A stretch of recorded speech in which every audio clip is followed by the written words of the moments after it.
अल्लाहुम्मा सल्ली अला मुहम्मदिन व आले मुहम्मद। अज मौला कायनात हज़रत अली अलैहिस्सलाम ने मलूदे काबा दा अज उस अल्लाह दे वली दा जशन है जिहड़ा 13 रजब नूं काबे दे सेंटर च जोफे काबा च 13 रजब नूं आमद होई है। ते अल्लाह पाक ने खुद बीबी फातिमा बिनते असद नूं खुद बुला के काबे दी दीवार ने फट के इस्तकबाल किया। ते उत्थे फिर मौला कायनात दा ज़हूर होया।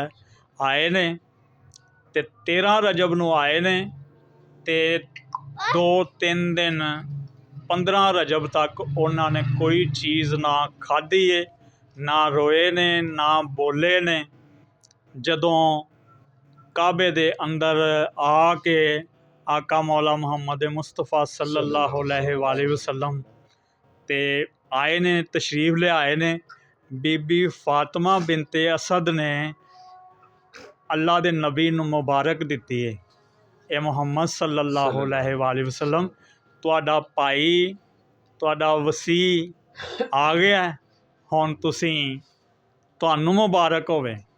अल्लाह ने भी उन्होंने मुबारक दी है, फरिश्तियां ने भी उन्होंने मुबारक दी है, तमाम जेड़े ने मलाइका हूरां सब ने मुबारक दी है।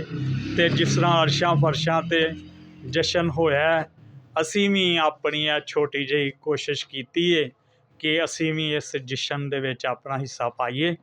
तो इस वास्ते हुण ये मौला कायनात दे जश्न मलूदे काबा दा केक जिहड़ा वे उन्होंने कटिया जाएगा। तो उस तो बाद फिर तकसीम होएगा, फिर सबर च आए। चलो जी अबरार सैन जी अगे आओ ना।